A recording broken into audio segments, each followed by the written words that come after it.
শুরু হচ্ছে গল্পের দ্বিতীয় পর্ব। শীতের সকালে সূর্যের আলো গলির ভাঙা দেওয়াল ছুঁয়ে গেছে। চারপাশে এক অদ্ভুত শূন্যতা। পাখির কিচিরমিচির শুনতে পেলেও যেন সেই শব্দগুলো ধূসর। গত রাতের অন্ধকার এখনো আমার চেতনার ভেতরে লেপ্টে আছে। আমি ঘরের বিছানায় বসে আছি। জানালার পর্দা উড়ে যাচ্ছে বাতাসের তালে তালে। মনে হচ্ছে গত রাতের মুহূর্তগুলো এই ঘরের দেওয়ালে আটকে আছে। রিসা কোথায় জানি না, হয়তো অন্য ঘরে, কিংবা হয়তো সে এই মুহূর্তে নিজেকেও খুঁজে পাচ্ছে না। আমি সিগারেট ধরাতে গিয়েও থেমে গেলাম।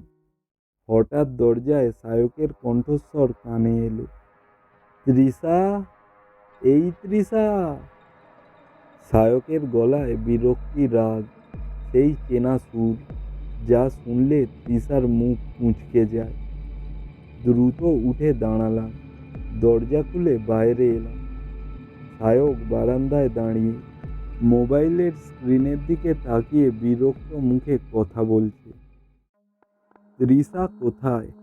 সায়ক এক মুহূর্তের জন্য আমাকে দেখল।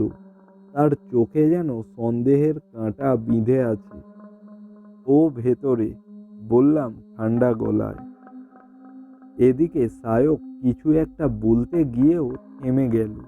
তার চোখ ঘোলাটে, ক্লান্ত, শরীরে ধোঁয়া আর মদের গন্ধ। বুঝলাম পুরো রাত বাইরে কাটিয়ে ভোরে ফিরেছে। রিসা ভেতর থেকে বেরিয়ে এলো। তার চোখ লাল, চুল এলোমেলো। সায়কের সামনে গিয়ে দাঁড়ালো সে। ঠোঁটে এক অদ্ভুত শূন্য হাসি। রাতে কোথায় ছিলে? সায়কের কণ্ঠে ক্লান্তি। তৃষা কোনো উত্তর দিল না, চুপচাপ তাকিয়ে রইল সায়কের দিকে। তারপর হঠাৎ করেই বলল, এখন এসব প্রশ্ন করার অধিকার তোমার নেই সায়ক। এটা শুনে সায়ক হতভম্ব হয়ে গেল। তার মুখের ভাবটা মুহূর্তের মধ্যে বদলে গেল। রাগ, হতাশা আর এক ধরনের বোধহীনতা। আচ্ছা, কি বলতে চাচ্ছ তুমি? রিসার ঠোঁট কাঁপছে, কিন্তু তার কণ্ঠস্বর স্থির। তুমি আমাকে কখনো বুঝতে চাওনি, আমার কষ্টের দিকে ফিরেও তাকাওনি। দাম্পত্যের নামে আমাকে একটা নিঃসঙ্গ কারাগারে বন্দি করে রেখেছিল। সায়কের চোখে তীব্র অবিশ্বাস। তাহলে তুমি কি কোনো ভুল করছো? রিসা গভীর শ্বাস নিল। হয়তো করেছি, কিন্তু এ ভুল ছিল বাঁচার জন্য, একটু মুক্তির জন্য।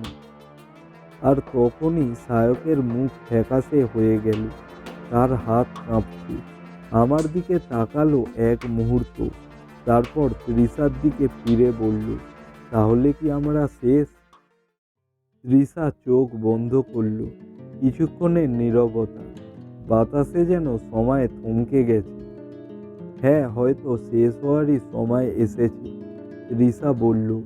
তার কণ্ঠে এক ধরনের শান্তি, যেন একটা বোঝা নেমে গেল। এরপর সায়ক কিছু না বলে ফিরে গেল। দরজার বাইরে দাঁড়িয়ে একবার পেছনে তাকালো, তারপর নিচে সিঁড়ি বেয়ে নেমে গেল। তার পায়ের শব্দ মিলিয়ে যেতে থাকলো, আর আমার বুকের ভিতরে একটা ভারী বোঝা যেন ক্রমশ গলে যাচ্ছে। রিসা আমার দিকে তাকিয়ে হাসলো। সেই হাসিতে বেদনা, মুক্তি আর এক চিলতে আশা। এবার সত্যি মুক্তি পেলাম, সে বলল। আমি জানি এই মুক্তির পথে আমরা অপরাধের ছায়া বয়ে চলেছি। তবুও হয়তো এটাই জীবনের সত্য। ভালোবাসা, স্বাধীনতা আর নিজেদের খুঁজে পাওয়ার জন্য কখনো কখনো পাপের পথেই হাঁটতে হয়। আশা করছি গল্পের অন্তিম পর্বটি আপনাদের ভালো লেগেছে। যদি ভালো লাগে অবশ্যই একটা লাইক করুন, সাথে আমাদের চ্যানেলটাকে অবশ্যই সাবস্ক্রাইব করে রাখুন। আজকের গল্প আমরা এখানেই শেষ করছি। Tata, bye bye.